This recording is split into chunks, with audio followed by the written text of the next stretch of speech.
ರಾಷ್ಟ್ರಪತಿ ಭವನಕ್ಕೆ ರಷ್ಯಾ ಅಧ್ಯಕ್ಷ ಪುಟಿನ್ ಭೇಟಿ ಕೊಟ್ಟಿದ್ದಾರೆ. ಪುಟಿನ್ಗೆ ರಾಷ್ಟ್ರಪತಿ ಭವನದಲ್ಲಿ ಅದ್ದೂರಿ ಸ್ವಾಗತ ಸಿಕ್ಕಿದೆ. ಪುಟಿನ್ ಸ್ವಾಗತಿಸಿದ್ದಾರೆ ಮೋದಿ ಮತ್ತೆ ಮುರ್ಮು. ಪುಟಿನ್ಗೆ ಮುರ್ಮುರಿಂದ ಔತಣಕೂಟವನ್ನು ಕೂಡ ಆಯೋಜನೆ ಮಾಡಲಾಗಿದೆ. ಪುಟಿನ್ಗೆ 3 ಸೇನಾಪಡೆಗಳಿಂದ ಗೌರವ ವಂದನೆಯನ್ನ ಸಲ್ಲಿಸಲಾಗುತ್ತಿದೆ.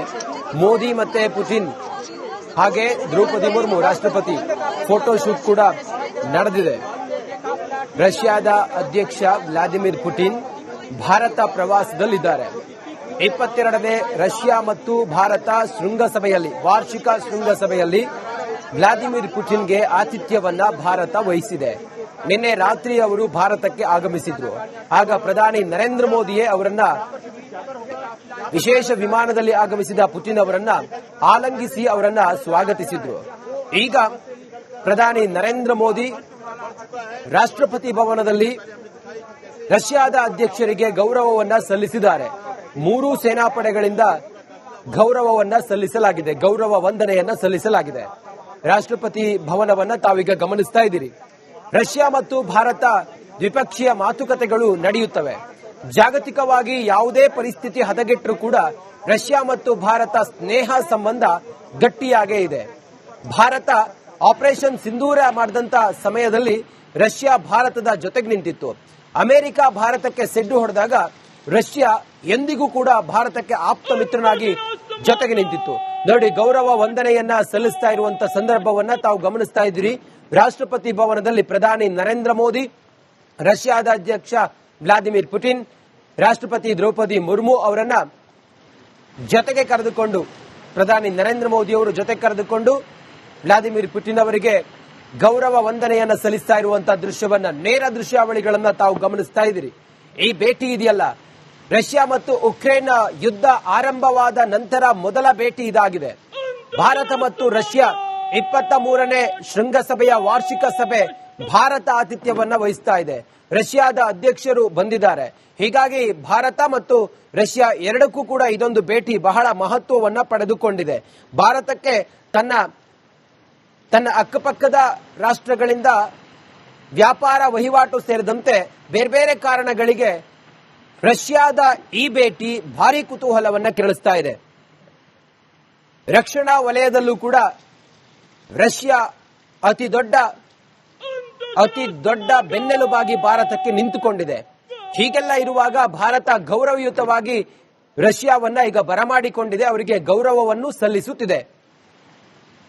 ಇನ್ನು ಇದೆಲ್ಲವೂ ಕೂಡ ಜಾಗತಿಕವಾಗಿ ಏನೇನು ಬದಲಾವಣೆಗಳಿಗೆ ಕಾರಣ ಆಗಬಹುದು. ಭಾರತಕ್ಕೆ ಎಷ್ಟು ದೊಡ್ಡ ಮಟ್ಟದಲ್ಲಿ ಇದು ಶಕ್ತಿಯಾಗಿ ಈ ಭೇಟಿ ನಮಗೆ ಮುಂದೆ ಅನುಕೂಲ ಆಗಬಹುದು. ರಷ್ಯಾ ಅಧ್ಯಕ್ಷರು ಮತ್ತೆ ಭಾರತ ಪ್ರಧಾನಿ ನರೇಂದ್ರ ಮೋದಿ ಅವರ ಈ ಭೇಟಿ ನಾನಾ ರೀತಿಯಲ್ಲಿ ಚರ್ಚೆಗಳಿಗೆ ಕಾರಣ ಆಗ್ತಾ ಇದೆ. ನಮ್ಮ ಜೊತೆ ಈಗ ರಕ್ಷಣಾ ವಿಶ್ಲೇಷಕರಾಗಿರುವ ಗಿರೀಶ್ ಲಿಂಗಣ್ಣನವರ ಸಂಪರ್ಕದಲ್ಲಿದ್ದಾರೆ. ಸರ್ ನಮಸ್ಕಾರ. ನಮಸ್ಕಾರ. ನಾವು ನಿನ್ನೆಂದೂ ಮಾತಾಡ್ತಾ ಇದ್ವಿ ಗಿರೀಶ್ ಲಿಂಗಣ್ಣ ಸರ್, ರಷ್ಯಾ ಮತ್ತು ಭಾರತದ ಸ್ನೇಹ ಸಂಬಂಧದ ಬಗ್ಗೆ. ಈ ಹೊತ್ತಿಗೆ ಪ್ರಧಾನಿ ನರೇಂದ್ರ ಮೋದಿ, ರಾಷ್ಟ್ರಪತಿ ಮುರ್ಮು, ರಷ್ಯಾ ಅಧ್ಯಕ್ಷರು ಜೊತೆಯಾಗಿ ಗೌರವ ವಂದನೆಯನ್ನ ಸಮರ್ಪಿಸ್ತಾ ಇದ್ದಾರೆ. ಈ ಸಂದರ್ಭವನ್ನ ತಾವು ಹೇಗ್ ನೋಡ್ತೀರಿ ಸರ್?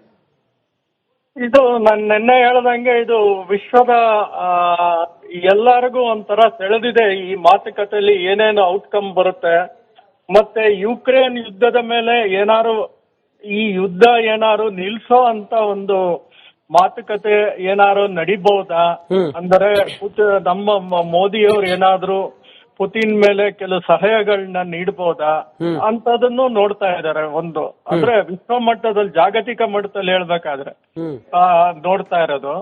ಬಟ್ ನಮ್ಮ ಭಾರತದ ಮಟ್ಟದಲ್ಲಿ ನೋಡಿದ್ರೆ ನಾವು ಡಿಫೆನ್ಸ್ ಅಲ್ಲಿ ಎಷ್ಟು ಇವರಿಂದ ಇನ್ನೂ ಸಹಕಾರ ಪಡಿಬಹುದು, ಮತ್ತೆ ಆಯಿಲ್ ಬಗ್ಗೆ ಮತ್ತೆ ಟ್ರೇಡ್ ಬಗ್ಗೆ ನೋಡಿ. ಈಗಾಗಲೇ ನಾವು $69 ಬಿಲಿಯನ್ ಅಷ್ಟು ಟ್ರೇಡ್ ಮಾಡಿದೀವಿ ರಷ್ಯಾ ಅವ್ರ ಜೊತೆ. ಅದರಲ್ಲಿ 65 ಬಿಲಿಯನ್ ಹತ್ತತ್ರ ಬರೇ ನಮ್ಮ ಆಯಿಲ್ ಖರೀದಿ ಆಗೋಗಿದೆ. 4 ಬಿಲಿಯನ್ ಬರೇ ನಾವ್ ಇಲ್ಲಿಂದ ಎಕ್ಸ್ಪೋರ್ಟ್ ಮಾಡಿರೋದು. ಇದನ್ನ ನಾವ್ ಹೆಂಗೆ ಹೆಚ್ಚಿಸಬಹುದು? ಈ ಅಗ್ರಿಕಲ್ಚರ್ ಪ್ರಾಡಕ್ಟ್ಸ್ ಆಗ್ಲಿ, ಕೆಲವು ವಸ್ತುಗಳು ಭಾರತದಿಂದ ಏನೇನು ಕಳಿಸಬಹುದು ನಾವು, ಅಂದ್ರೆ ನಮ್ಮಲ್ಲಿರುವ man power, skilled man power ಆಗ್ಲಿ, ಸೊ ಈ ತರ ನಾವು ಅತಿ ಹೆಚ್ಚು ಹೇಗ್ ಜಾಸ್ತಿ ಮಾಡಬಹುದು ರಷ್ಯಾ ಅವ್ರ ಜೊತೆ ನಮ್ಮ ಎಕ್ಸ್ಪೋರ್ಟಿನ ವ್ಯವಹಾರ ಕೆಲವು ಐಟಮ್ಸ್ ಗಳು ಅವ್ರಿಗೆ ವೆಸ್ಟರ್ನ್ ಇಂದ ಏನು ಬರ್ತಾನೆ ಇಲ್ಲ. ಸೊ ನಾವ್ ಹೆಂಗ್ ಸಪೋರ್ಟ್ ಮಾಡ್ಬೋದು ಭಾರತದಿಂದ? ಸೊ ಈ ತರ ಅನೇಕ ಮಾತುಕತೆಗಳು ನಡೆಸೋ ಚಾನ್ಸಸ್ ಜಾಸ್ತಿ ಇರ್ತವೆ. ನೆಕ್ಸ್ಟ್ ಏನ್ ಮಾಡ್ಬೋದು ನೆಕ್ಸ್ಟ್ ಈ ಟ್ರಂಪ್ ಏರಿರೋ ಸ್ಯಾಂಕ್ಷನ್ಸ್ ಇಂದ ಇದರಿಂದ ಬೇರೆ ಏನು ಆಲ್ಟರ್ನೇಟ್ ಮಾರ್ಗಗಳಿದಾವೆ ಅದನ್ನು ಚರ್ಚಿಸಬಹುದು. ಸರ್ ಇನ್ನೊಂದು ವಿಚಾರ ಸರ್ ಗಿರೀಶ್ ಸರ್, ಜಾಗತಿಕ ರಾಜಕಾರಣದಲ್ಲಿ ಏನೇ ಬದಲಾವಣೆಗಳಾದ್ರೂ ಕೂಡ ಭಾರತ ಮತ್ತೆ ರಷ್ಯಾ ಸ್ನೇಹಕ್ಕೆ ಯಾವುದೇ ಚ್ಯುತಿ ಬಂದಿಲ್ಲ. ಅದು ನಾನು ಹೇಳ್ದಂಗೆ 1950ನೇ ಇಸ್ವಿಯಿಂದ ನಮ್ಮ ಬಾಂಧವ್ಯ ಅದೇ ತರಾನೇ ಇದೆ. ಸೊ ನಾವು ಯಾವುದೇ ದೇಶ ಏನೇ ಒತ್ತಡ ತಂದ್ರು ನಮ್ಮ ಸಾರ್ವಭೌಮತ್ವವನ್ನು ನಾವೆಲ್ಲೂ ಕಳ್ಕೊಂಡಿಲ್ಲ. ನಮ್ ದೇಶಕ್ಕೆ ಏನ್ ಬೇಕೋ ಅದನ್ನ ನಾವು ನಡ್ಸ್ಕೊಂಡೇ ಹೋಗ್ತಾ ಇದೀವಿ. ಯಾರ ಜೊತೆ ಒಪ್ಪಂದ ಮಾಡ್ಕೊಂಡ್ರೆ ನಮ್ ದೇಶಕ್ಕೆ ಸಹಾಯ ಆಗತ್ತೆ, ನಮ್ ದೇಶ ಅಭಿವೃದ್ಧಿ ಆಗತ್ತೆ. ಅಮೆರಿಕ ಇಂದಾನು ಚೆನ್ನಾಗಿದ್ದೀವಿ, ಕೆಲವು ಯಾವ ಪ್ರಾಡಕ್ಟ್ಸ್ ಬೇಕೋ ಅವರಿಂದಾನು ತಗೋತೀವಿ. ಫ್ರಾನ್ಸ್ ಜೊತೆನೂ ಚೆನ್ನಾಗಿದ್ದೀವಿ, ಇತ್ಲಾಗ ಜರ್ಮನಿ ಜೊತೆನೂ ಚೆನ್ನಾಗಿದ್ದೀವಿ.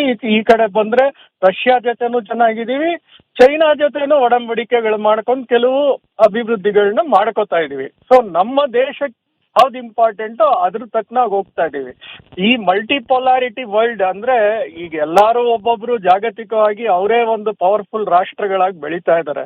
ಬಟ್ ನಾವು ಯಾರ ಜೊತೆನೂ ಗುರುತಿಸ್ಕೊಂಡಿಲ್ಲ. ಈ ಕಡೆ ರಷ್ಯಾ ಅವ್ರ ಜೊತೆನೆ ನಾವಿದೀವಿ ಕಂಪ್ಲೀಟ್ ಅಂತಾನು ಗುರುತಿಸ್ಕೊಂಡಿಲ್ಲ. ಈ ಕಡೆ ಅಮೆರಿಕ ಅವ್ರ ಜೊತೆನೆ ಇದೀವಿ ಅಂತ ಎಲ್ಲೂ ಗುರುತಿಸ್ಕೊಂಡಿಲ್ಲ.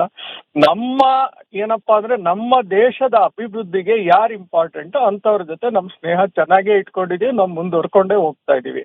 ಯಾವುದೇ ಟ್ರಂಪ್ ಒತ್ತಡಕ್ಕೂ ಮಣಿಯುತ್ತಿಲ್ಲ, ಯಾವುದೇ ವೆಸ್ಟರ್ನ್ ಪವರ್ಸ್ಗೂ ನಾವು ಮಣಿತಿಲ್ಲ. ಸರ್ ಗಿರೀಶ್ ಸರ್ ಇನ್ನೊಂದು ವಿಚಾರ, ಈಗ ಅಮೆರಿಕ ಪಾಕಿಸ್ತಾನಕ್ಕೆ ಬಾಹ್ಯವಾಗಿ ಸಹಕಾರವನ್ನು ಕೊಡ್ತಾ ಇದೆ. ಇಂಥ ಸಮಯದಲ್ಲಿ ಈ ಹೊತ್ತಿಗೇನಾದ್ರೂ ಸಿಂಧೂರ ಆಪರೇಷನ್ 2 ಏನಾದ್ರೂ ನಡೀತು ಅಂತ ಹೇಳಿ ಆದ್ರೆ ಅಮೆರಿಕ ಪಾಕಿಸ್ತಾನಕ್ಕೆ ಸಹಕಾರ ಕೊಡಬಹುದು. ಆದ್ರೆ ಇಂಥ ಸಮಯದಲ್ಲಿ ಭಾರತದ ಬೆನ್ನಿಗೆ, ಅದರಲ್ಲೂ ಕೂಡ ಭಾರತಕ್ಕೆ ಆಗಮಿಸಿ ರಷ್ಯಾ ಅಧ್ಯಕ್ಷರು ಯಾವ ಸಂದೇಶವನ್ನ ರವಾನಿಸ್ತಾ ಇದ್ದಾರೆ, ಜೊತೆಗೆ ಭಾರತ ಅಮೆರಿಕ ಸೇರಿದಂತೆ ತನ್ನ ಶತ್ರು ರಾಷ್ಟ್ರಗಳಿಗೆ ಯಾವ ಸಂದೇಶವನ್ನ ನೀಡ್ತಾ ಇದೆ ಸರ್ ಈ ಭೇಟಿ ಮಾತುಕತೆಯಲ್ಲೂ? ಈಗ ಪುತಿನ್ ಬಂದಿರೋದು ಇದು ಭಾರತದ ಜೊತೆ ಅವ್ರದ ಸ್ನೇಹ ಎಷ್ಟು ಸ್ಟ್ರಾಂಗ್ ಆಗಿದೆ ಅಂತ ತೋರಿಸ್ತಾ ಇದೆ. ಅಮೆರಿಕಾದವರು ಅವರು ಒಂದು ಕಮಿಟಿಗಳು ಬರ್ತಾನೆ ಇದಾವೆ. ಟ್ರಂಪ್ ಬಂದಿಲ್ದೇ ಇರ್ಬೋದು, ಬಟ್ ಅಮೆರಿಕದಿಂದ ಅನೇಕ ಕಮಿಟಿಗಳು ಬರ್ತಾ ಇದಾವೆ, ಮಾತುಕತೆನೂ ನಡೀತಾ ಇದಾವೆ. ಸೊ ಈ ತರ ಯುದ್ಧ ಆದರೆ ಅಮೆರಿಕ ನೇರ ಬಾಯ ಬೆಂಬಲ ಕೊಟ್ಟು ಭಾರತ ಮೇಲೆ ದಾಳಿ ಮಾಡಕ್ಕೆ ಯಾವುದೇ ವಿಧವಾದ ಅವರು ಮುಂದೆ ಸಹಕಾರ ಅಂತೂ ಪಾಕಿಸ್ತಾನಿಗೆ ಕೊಡಲ್ಲ. ಅವ್ರ ನೆಲೆ ನೋಡ್ಕೊಂಡು ಅವರು ಆಫ್ಘಾನಿಸ್ತಾನದಿಂದ ಏನ್ ತಗೋಬೇಕು, ಚೈನಾನ ಹೆಂಗ್ ಕಂಟ್ರೋಲ್ ಮಾಡ್ಬೇಕು, ಅವ್ರ ಆ ದೃಷ್ಟಿ ಅವ್ರದ್ದೇನಿದ್ರು ಬಿಸ್ನೆಸ್ ದೃಷ್ಟಿಲಿ ಬರ್ತಾರೆ ಹೊತ್ತು ಪಾಕಿಸ್ತಾನ ಉದ್ಧಾರ ಮಾಡಿ ಭಾರತನ ಹೇಗೆ ಮಂಡಿಸೋದು ಅದಕ್ಕೆ ಅವ್ರು ಬರೋಕ್ ಹೋಗೋದು ಇಲ್ಲ.